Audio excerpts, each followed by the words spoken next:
Okay, I'm going to try something different here. I've been pretty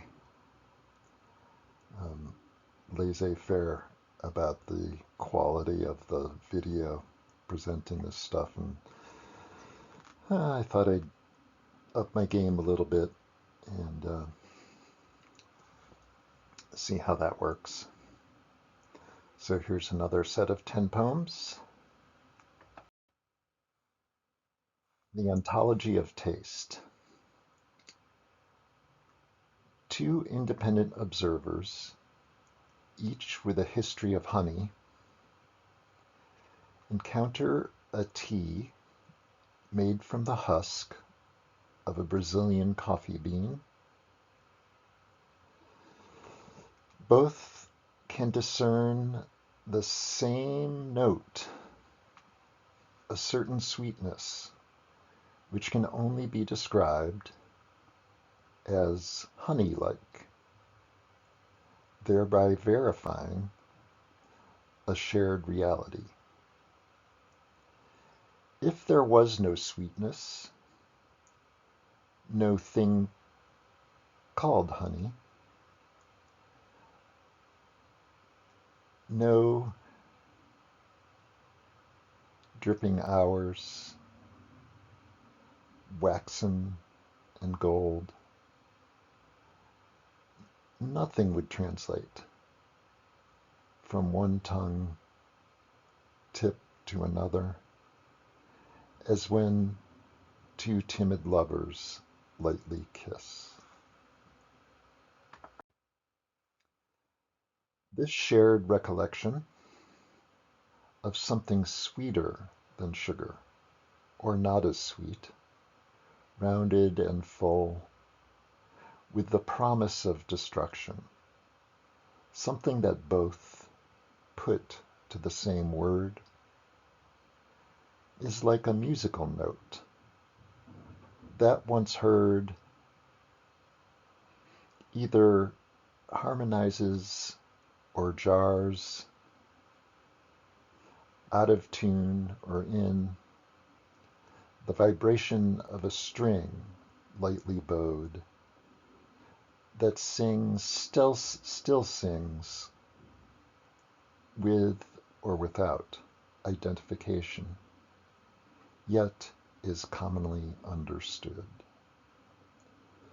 So what if flavor can be reproduced in a lab?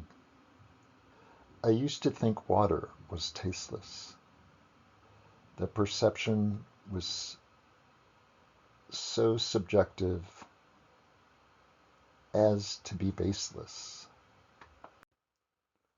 when in fact it reveals the third term in the syllogism, the action of chemicals on the tongue and smell, themselves imperceptible, that through the agreed resemblance confirm the existence of a stratum outside of sense, and settles the question once and for all. A philosophical poem.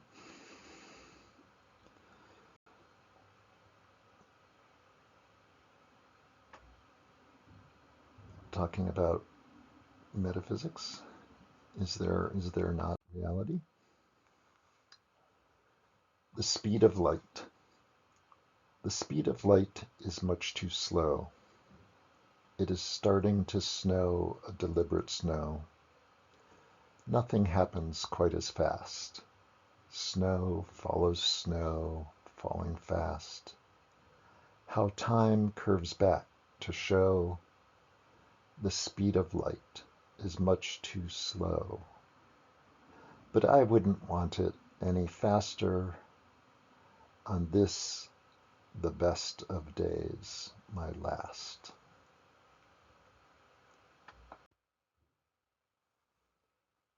The stuff that flies around. Every day is an emergency. Otherwise, not much to say. The paper leaves crackling with light, the trees dripping and dying with the autumn light. There's no way to get it right. Small brown birds dart in and out of the branches that shake the flaming leaves like fighter pilots on a lark. My quizzical next-door neighbor, with her hands on her hips, the prelude to a question burning on her lipsticked lips, asks, "Where do they all come from? I don't see a nest," while squirrels nervously tack from wire to branch to wire and back. The Turk. Each of us knows a difficult thing that once learned becomes our bane, our only consolation that those who do it best are also hallowed by their craft and know there are no magic strings.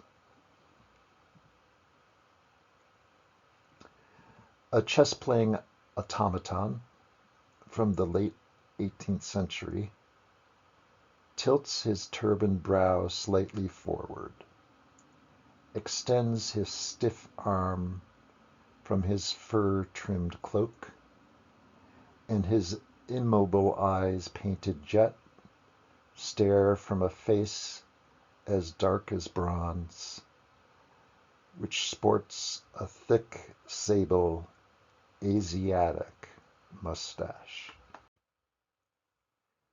He is not unexplainable.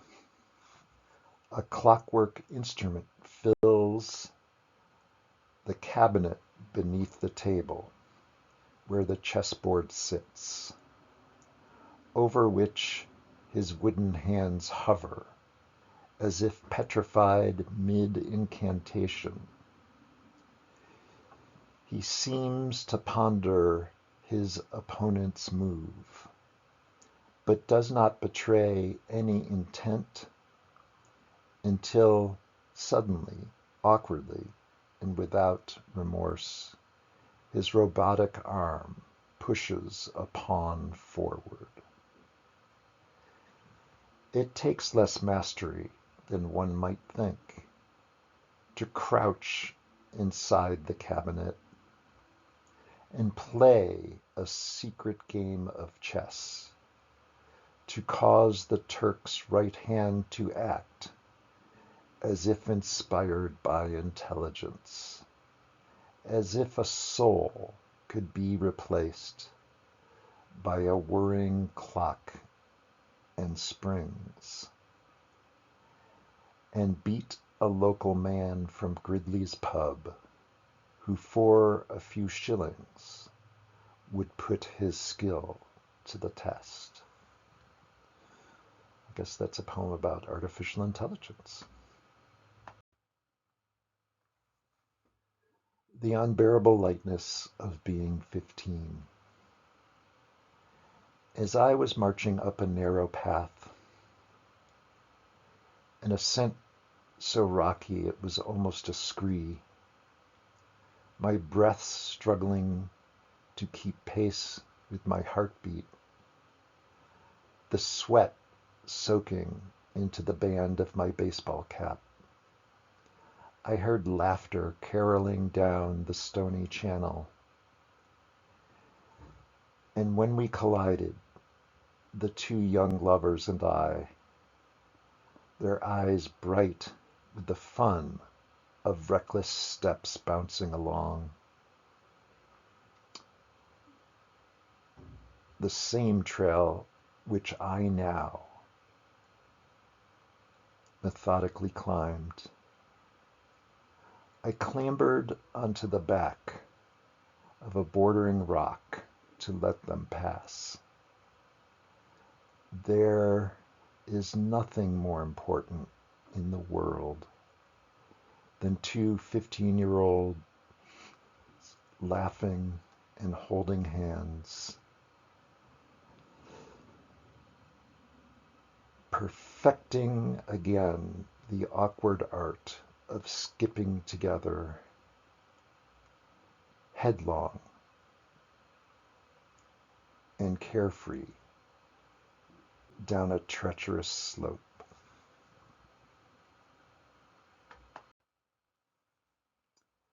"2 minutes to live." 66 million years ago, when an asteroid half the size of Manhattan slammed into the Yucatan, a dinosaur in Canada had about 2 minutes to live. It's the same with me. Taking a little known shortcut around the plow-scraped streets on a -3-degree day in Portland, Maine.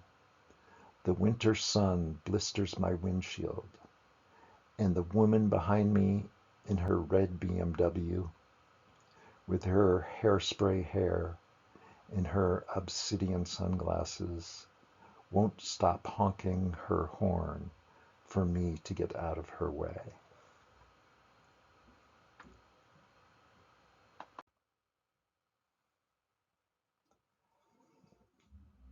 A book of connected stories written by a friend of a friend. Before I was halfway through it, I lent the book you lent to me to a mutual acquaintance who never gave it back. So I don't know how it ends, and I don't know what to say when you ask me how it was.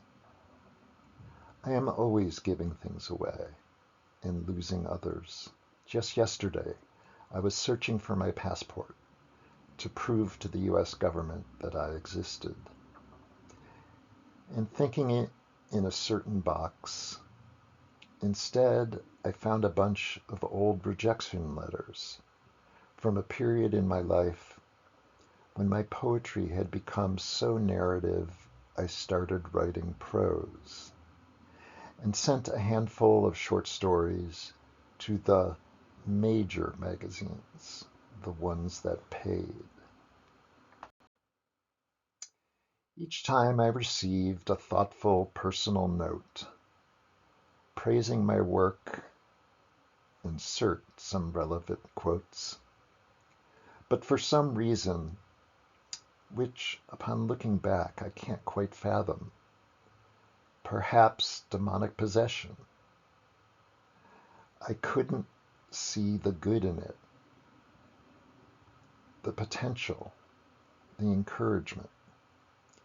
Instead, I was convinced that the experiment had failed, that I couldn't write a story if my life depended on it. And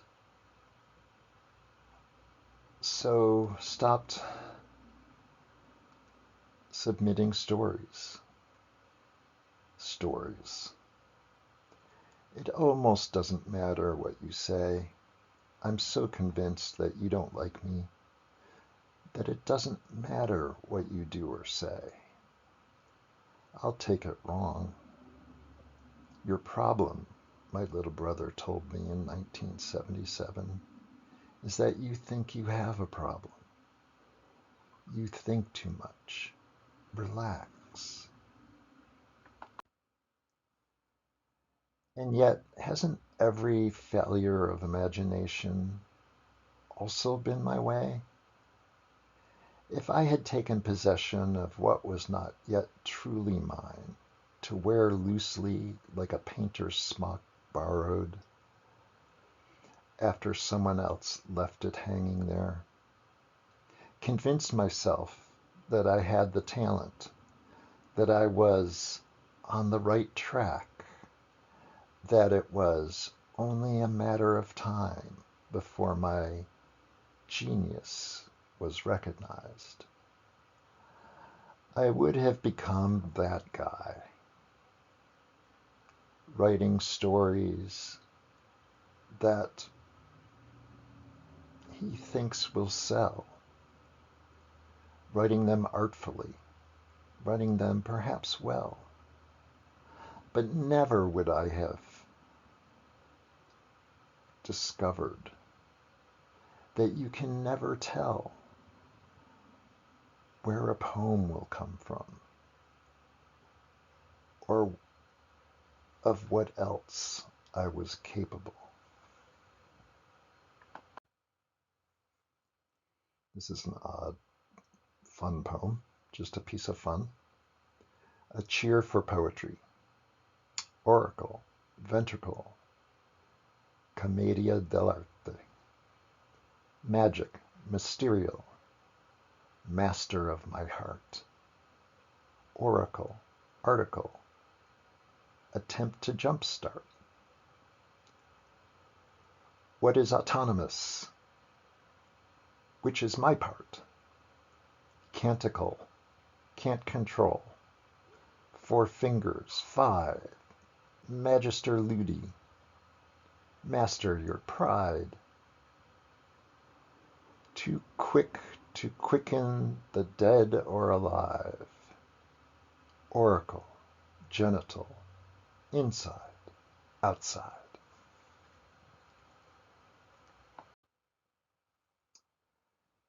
A sonnet regarding the current trend in poetry. What you know from the book of others, following their cadences, the mock broken style of pregnant practiced pauses, an absolute avalanche, an absolute avoidance of subordinate clauses, tiptoeing artfully from one dancing shadow to another is how you abstract yourself to a moral platitude, which vaguely pleases someone who shares the same attitude.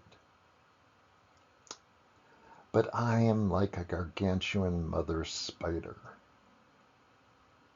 filled to its rimless aubergine eyes with the ichor of its diet of shit-eating flies, weaving and tapping and tugging and plucking the woof and the warp of the tacky strings, of the visible web which shines in the morning dew, patterned to both nature and art to be true.